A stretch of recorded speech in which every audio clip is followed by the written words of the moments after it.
Boker, todo muy buenos días familia, quien les habla su hermano Rudo Luis Reyes Morales.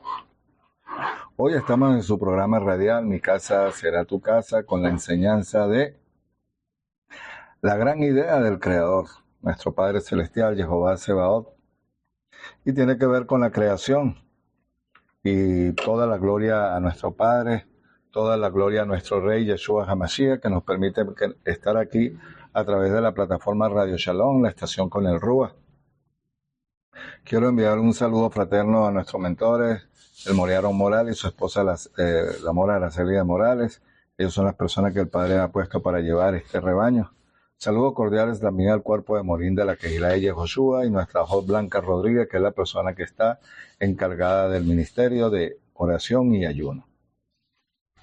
Recuerde que estamos en las redes sociales y también en internet, pero estamos en las redes sociales con el nombre de la Quejilá de Joshua. Estamos en Telegram, Facebook, WhatsApp y el canal de YouTube, que ahí está toda la información y todos los estudios que se hacen a través de la plataforma Radio Shalom. Y en Internet estamos con el nombre Congregación El Yo Soy. Y estamos registrados en la ciudad de los Estados Unidos, en Los Ángeles, California, con el nombre de Asamblea Alfa y Omega. Así que hoy estamos de regocijo porque estamos muy cercano también a los tiempos señalados del otoño y que usted debería estar y participar de todo lo que hacemos a través de la plataforma Radio Shalom y que usted puede disfrutar de las enseñanzas que se comparten aquí en la Quejilá de Yehoshua. Vamos a darle la gloria al Padre y decimos: Shema Israel, Jehová Eloheinu, Jehová Echad, Baruch Shem Kevod, Malchuto, Leolam Baeh. Escucha Israel, a Jehová tu Dios, Jehová es primero y bendito sea su nombre de su glorioso reino. Desde ahora y para siempre, amén y amén. Bueno, la semana pasada estuvimos hablando de la creación, pero ¿qué poder hay en la creación con nuestro Padre Celestial? ¿Y qué hay detrás de todo lo que fue la creación? Y no solamente la creación, ángeles también, seres angelicales que Él puso e hizo para que le dieran la gloria a Él. ¿Y qué hay detrás de todo esto en la creación? Y cuando digo detrás de la creación, su funcionamiento. Recuerde que la creación es un reflejo de los cielos en la tierra. Y el poder detrás del principio del jardín. Miren, en el lapso que transcurrió entre la pérdida de la base terrestre del reino celestial, de la cual Adán y Eva eran los administradores, y la posterior usurpación por parte de Satanás, hasta el momento en que Yeshua aparece en escena anunciando la restauración. ¿De qué? La restauración del jardín. Duró aproximadamente 2000 años, porque Jehová esperó tanto tiempo antes de restablecer su reino en la tierra. ¿Cuál fue la causa por la cual Jehová permitió que transcurriera un lazo tan prolongado? ¿Cuál es el motivo por el cual Yeshua naciera en este momento en particular de la historia? ¿Por qué su nacimiento sucedió antes o después? En primer lugar, para responder a esta pregunta es necesario que entendamos que la concepción del Padre con respecto al tiempo y a la historia es diferente a los seres humanos.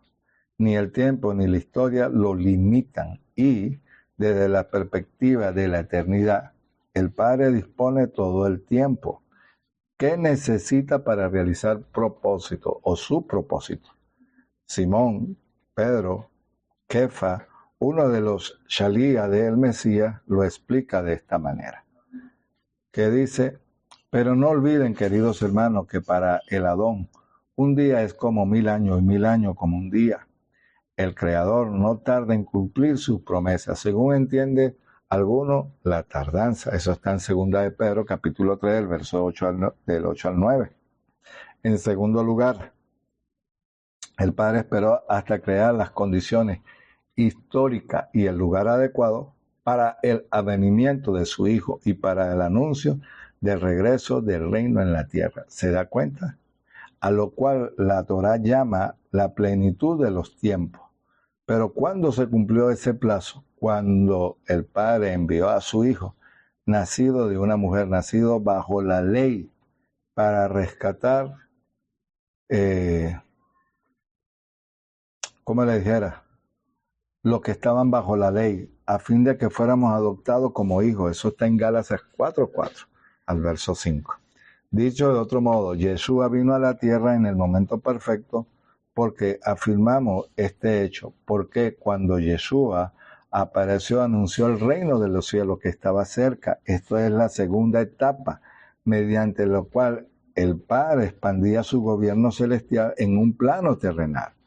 Aquellos que oyeron esas palabras solo deberían de mirar a su alrededor para saber y para ver el ejemplo tan tangible de la clase de reino y el tipo de expansión que el Padre tenía en mente. Ahora, ¿qué sucede? Que cuando Roma, a donde quiera que fueran los habitantes de Palestina en los días de Yeshua, podían comprobar la mano poderosa dominante de Roma, la cual controlaba la vida cotidiana, los aspectos que existían y la existencia. El Imperio Romano fue el reino más poderoso de la historia, que superaba en extensión, fuerza, esplendor y todos los reinos los que le habían precedido. Además, el reino de Roma era el primer reino humano que podía parecerse, aunque de manera imperfecta, el plan de Jehová para la extensión del reino. Acuérdense que existía el culto imperial, la paz romana y la colilla, que tiene que ver en el aspecto político, económico, militar, social, hasta religioso, que Roma dominaba y fue muy duro. Ahora, en los imperios anteriores, como el asirio, el babilónico, el medo-persa, se extendieron mediante la invasión, la conquista, la esclavitud y la destrucción. Sus ejércitos invasores entraban rápidamente a una región, destruían al ejército existente, asolaban las ciudades, derribaban por completo su infraestructura y masacraban a la población. La mayoría de las personas que no eran asesinadas eran esclavizadas, conducidas de su país al territorio del poder conquistador. ¿Se da cuenta? Eso lo hemos hablado antiguamente y lo hemos conversado en las enseñanzas a través de lo que hemos compartido. Ahora, esto es exactamente lo que sucedió en el reino del norte de Israel cuando cayó en manos de los asirios en el año 772 antes de Yeshua. El reino del sur de Judá en el año 587 antes del Mesías, en el momento que el imperio babilónico invadió aquel lugar. Sin embargo, Roma aplicó una estrategia diferente para la expansión de su imperio. En lugar de infligir destrucción y muerte, ¿qué hizo? En el territorio conquistado, los romanos conocían la sabiduría, el valor de preservar a las poblaciones y dejar intactas las infraestructuras de los pueblos conquistados, mientras que la ocupación del ejército romano mantenía el orden. A los ciudadanos romanos y a los funcionarios gubernamentales eran enviados al territorio ocupado a fin de establecer un gobierno romano en el nuevo lugar. Su tarea consistía en reproducir la cultura y la sociedad romana, enseñar a los habitantes del territorio ocupado a pensar, a comportarse y a vivir como romanos. De esta manera, el Imperio Romano fue el primer imperio humano en poner práctica en el proceso de la colonización. En esta escala y bastante significativa, asimismo, al hacerlo se convirtió en el primer reino humano en ilustrar con su ejemplo el proceso por el cual Jehová deseaba reproducir el reino y la cultura del cielo en el plano terrenal. Ahora, ¿qué sucede? Ciertamente, el mismo Yeshua reconoció la legitimidad de la autoridad romana con respecto al gobierno humano.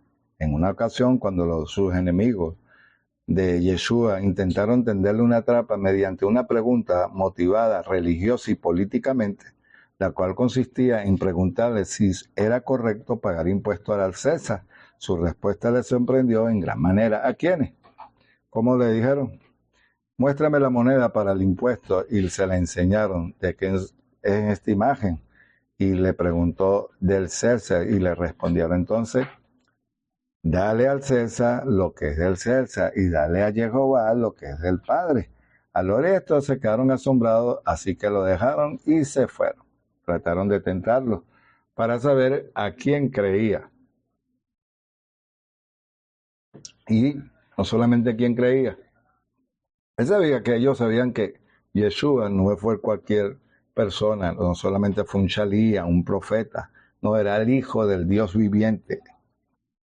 Y eso para muchos no calaba en su mente. Eso es lo que sucedía realmente. Ahora, más tarde, luego de su arresto, Yeshua compartió y compareció ante Poncio Pilato, el gobernador romano en Judea, quien le preguntó a Yeshua si él era el rey. Durante todo su ministerio público, Yeshua nunca se refirió a sí mismo como rey, ya que sabía que las personas que podían, si él se declaraba rey, estaba yendo en contra de Roma, el culto imperial, la paz romana y todo el proceso que hemos estado conversando a través de todas las enseñanzas de la Quejila. Si Yeshua decía que era el hijo del Dios viviente, como lo hizo públicamente, pero a Roma ellos lo iban a agarrar, lo iban a crucificar antes de tiempo, porque se estaba poniendo a César y a todo el sistema. Entonces, declararse a sí mismo y que la gente se diera cuenta de ello, amigos, eso era un problema muy serio para él. Será un problema muy serio para él, ya que sabía que las personas podían interpretar erróneamente sus palabras, aunque cada ocasión cuando se le preguntaba sobre su autoridad legítima, Yeshua nunca negaba su condición de soberano. Aun cuando Pilato formuló esta misma pregunta, él mismo le respondió Yeshua, porque sabía que estaba hablando con autoridad a autoridad. Sabía lo que hacía. Pilato volvió a entrar al palacio y llamó a Yeshua. ¿Eres tú el rey de los judíos?, le preguntó. Eso lo dices tú, le respondió Yeshua. ¿O es que otros te han hablado de mí? ¿Acaso yo soy judío?, le replicó Pilato. Han sido tu propio pueblo y los jefes de los sacerdotes los que te entregaron a mí. ¿Qué has hecho? Mi reino no es de este mundo, contestó Yeshua. Si lo fuera, mis propios guardias pelearían para impedir que los judíos me arresten, que me arrestaran, pero mi reino no es de este mundo. Así que eres rey, le dijo Pilato. Eres tú quien lo dice que soy rey. Yo para esto nací, para esto vine al mundo, para dar testimonio de la verdad. Y todo aquel que está aparte de la verdad escucha mi voz. ¿Y qué es la verdad?, le preguntó. Entonces, ¿qué dice? Que Jehová envió a su hijo a la tierra, solamente apareció en un reino terrenal que se asemejaba al suyo, aunque de una manera muy imperfecta, de modo que cuando Yeshua predicaba sobre el reino, todos entendían a qué se refería. Yeshua vino en el momento apropiado, en el lugar apropiado, en la cultura apropiada y el reino apropiado, en el entorno apropiado, ya que predicaba el mismo principio que se manifestaba en el mundo bajo el imperio romano. De hecho, el culto a la personalidad, lo que se conoce, el culto imperial, era para César. En su fiesta, todo lo que se hacía tenía que ser para él. Las monedas, todo, él era que indicaba que dominaban sobre la tierra, pero no en los cielos, porque el Padre es que gobierna en los cielos y también en la tierra. Que el Padre lo permitió para que esto sucediera, esa es otra cosa. Ahora, compórtate como lo hacen los romanos. Asimismo, Yeshua reconoció la legitimidad de la forma romana del gobierno, de haber utilizado el modelo romano para establecer su gobierno en la tierra. Me refiero a las asambleas. Cuando digo asamblea, no estoy hablando de iglesia, por favor, porque la iglesia en su momento entendía, o cuando Yeshua vino en el primer siglo, entendían perfectamente que era un lugar donde se reunía, por decir algo, como la sinagoga. Solo que el griego se tradujo de esa manera y la gente entendía lo que se escribió en su tiempo. Tiempo después, o años después, o miles de años después, el cristianismo, quien se ha encargado de distorsionar el concepto de iglesia, pero no tiene un pensamiento de reino, de cultura, en lo político, en lo económico, en lo social, en la educación. Y eso tiene que cambiar. Ahora, en que cada lugar los romanos instituyeran un gobierno o un territorio nuevo, enviaban un procurador o un gobernador a fin de gobernar la provincia en nombre y con la autoridad delegada por el emperador. Poncio Pilato era el procurador de Judea en el momento del ministerio público. Aquí lo tiene, ministerio público de Yeshua. Además, los romanos tomaron muchas nociones de los gobiernos griegos, a las que modificaron y adoptaron su propia forma de gobernar. Una de las más importantes era el concepto de convocatoria, que consistía en la asamblea de ciudadanos que se reunían democráticamente para discutir temas de interés común. Esta era básicamente la estructura del Senado romano. En términos griegos, para esta asamblea de ciudadanos era eclesia, se da cuenta, la cual era un significado literal de los convocados. Tanto la palabra por el concepto eran conocidos entre las personas en el tiempo de Yeshua, ya que por un lado el concepto era puesto en práctica mediante el gobierno y la palabra por otro lado se utilizaba en su frecuente aparición en la Septuaginta, la traducción griega del Antiguo Testamento, lo que se conoce como el Pentateuco. Común en la época de Yeshua, la cual se refería específicamente sobre los hijos del Creador. La eclesia era un brazo ejecutivo de gobierno que ayudaba al gobernador a aplicar las políticas de Roma. La tarea de este organismo consistía en asegurar las políticas y decretos que Roma transmitía a través del gobernador, que fueran establecidos y ejecutados. ¿Se da cuenta? La iglesia se reúne como cuerpo, mas no con una mentalidad de reino, de gobierno. Están en una estructura de un pensamiento en cuatro paredes y la idea es ir creando asambleas, pero no con una mentalidad de gobierno, de reino, sino de eclesia como grupo cerrado, religioso. Y esa es la diferencia tan abismal que hay por hoy.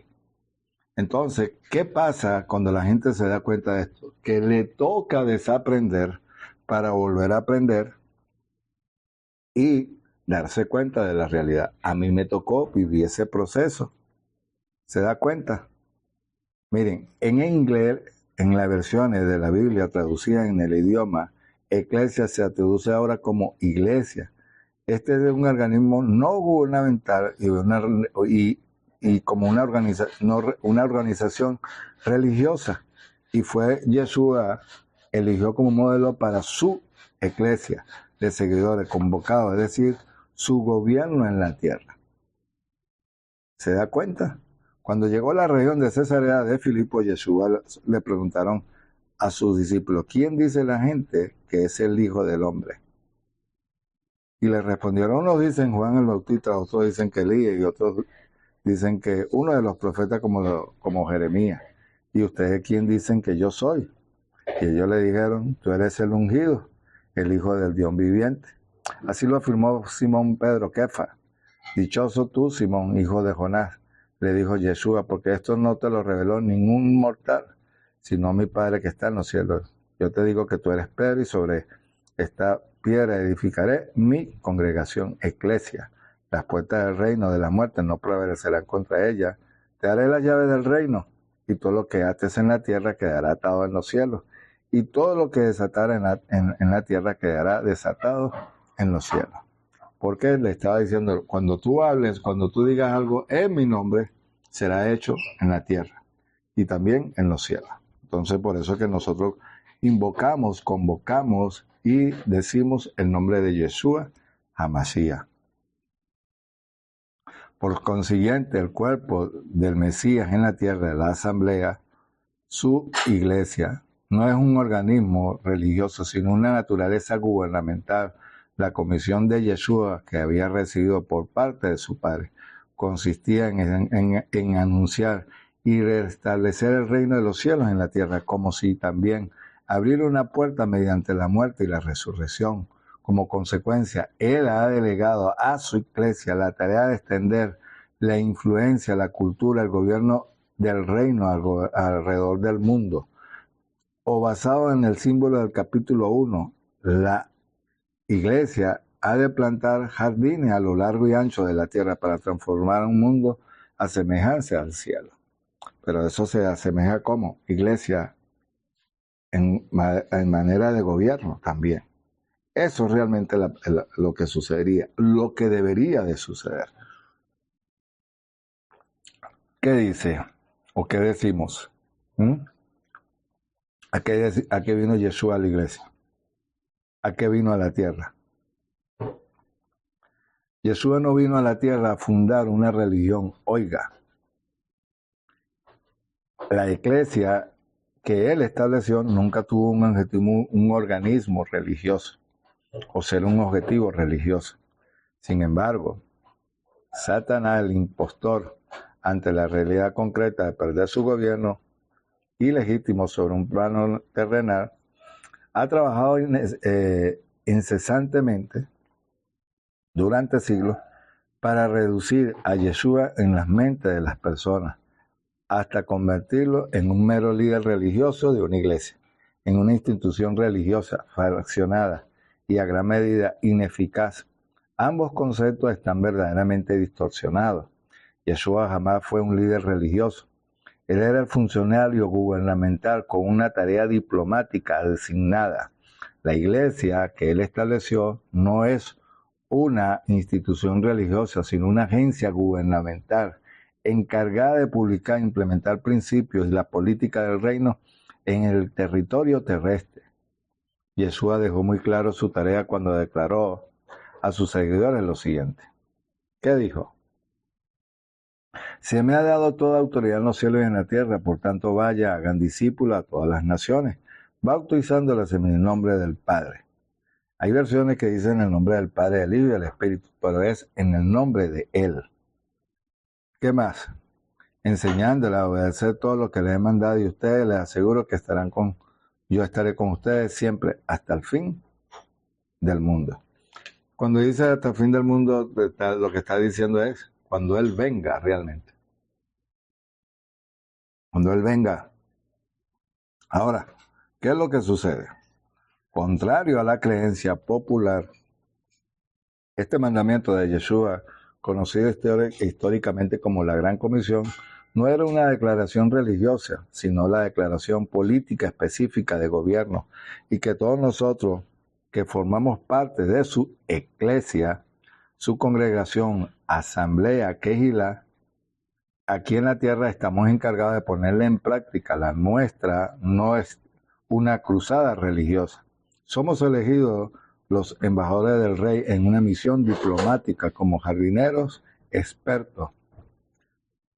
Esto es algo que vamos a ver más adelante. ¿Por qué se le conocía como jardinero? Nuestra tarea es repoblar la tierra con la vida del reino. Además, debemos recuperar, fertilizar y cultivar nuevamente el terreno que ha sido devastado y convertido en el desierto gubernamental, brutal, perverso y mortal del usurpador, como así también llenarla con el perfume nuevo y abundante de la plenitud del reino de los cielos aquí en la tierra. ¿Qué es lo que sucede? ¿Una presencia diferente? Claro que sí. Miren, donde sea que el reino de los cielos se establece, se trae consigo una hermosura, vitalidad, plenitud y vida abundante que solo el Creador puede brindar. De esta manera podemos observar el contraste absoluto que el reino falso del usurpador, el cual deja su paso solo a la muerte y desolación. Como embajadores del rey, hemos sido plantados para cambiar el mundo, para marcar la diferencia en nuestra presencia. La mayoría de las religiones en el mundo, entre las cuales se encuentra el cristianismo religioso, se centra en su atención en preparar a las personas para abandonar esta vida. Sin embargo, Este énfasis es completamente inapropiado. Nuestra misión no consiste en preparar a las personas para su partida, sino en plantar jardines del reino, los cuales deben arriesgarse y permanecer allí durante algún tiempo. Porque nuestro rey nos coloca ahí con una tarea a realizar y se supone que todo lo que debamos hacer es prepararnos para dejar este mundo. Porque su plan es cambiar al mundo mediante nuestra influencia o, dicho de otro modo, su influencia a través de nosotros y de esta manera cambiar la tierra cuyo estado actual refleja la devastación provocada por el dominio de Hasatán, el enemigo, el diablo, el adversario, a fin de que se convierta en un jardín abundante y exuberante de vida y belleza, el cual refleja plenamente la cultura en torno del cielo. Se da cuenta lo bellito que se puede ver en un gobierno aquí en la tierra, pero que no viene del Padre. Se puede ver bien, pero trae consecuencias. Pero el del Padre, que deberíamos nosotros reflejar, sí cambia y embellece la tierra. De hecho, usted ve que en el libro de Isaías, el Mesías siempre utilizó, porque los lirios del campo, porque él sabía a lo que estaba hablando. Por ese concepto lo vamos a manejar más adelante, cuando Adán era el jardinero principal. El mismo Yeshua, cuando resucita, la gente que lo ve salir pensaba del cementerio o de las tumbas, o cuando él resucita, mucha gente pensaba que era el jardinero. Por eso es que usted ve en los templos y en los palacios de reyes que hay demasiados árboles abundantes. Eso significaba que así como había árboles alrededor de la casa del rey en los templos digamos que religiosos, habían bastantes árboles, era producto de eso, porque el término de árboles significaba para ellos que el reino debería de crecer así. Abraham plantó un árbol de tamarisco, búsquelo y se dará cuenta. En el libro de Daniel, cuando se habla de la imagen del árbol, era representativo o figurativo a eso, a un árbol, a un reino. La historia o la epopeya de Gilgamesh, ¿a qué se refiere? De un árbol que también está en el centro del mar. Pero el libro que habla más del árbol es el libro de Daniel, en el capítulo 4, en el capítulo 17 y capítulo 31, si mal no recuerdo. También en el libro de Ezequiel, el padre dice que agarró un gran águila, se llevó, lo tomó de un árbol. Se compara también a los árboles del Líbano, porque tiene que ver también con esto, con reino.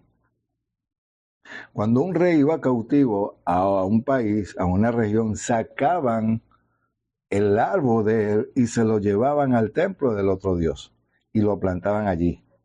Y cercano también debería estar la casa de ese rey. Y ese rey tenía que ir a servir al otro rey, pero también se arrancaba el árbol, como le dije. Entonces, esas son cosas que vamos a ver más adelante. Pero, ahora, ¿qué sucede aquí? Que el enemigo ha cambiado el modelo original. Mire, vamos a dejar esta parte y regresamos con una segunda parte de la gran idea del Creador, nuestro Padre Celestial, Jehová. Ya regresamos, vaya por un té, un café y estamos de vuelta en unos minutos.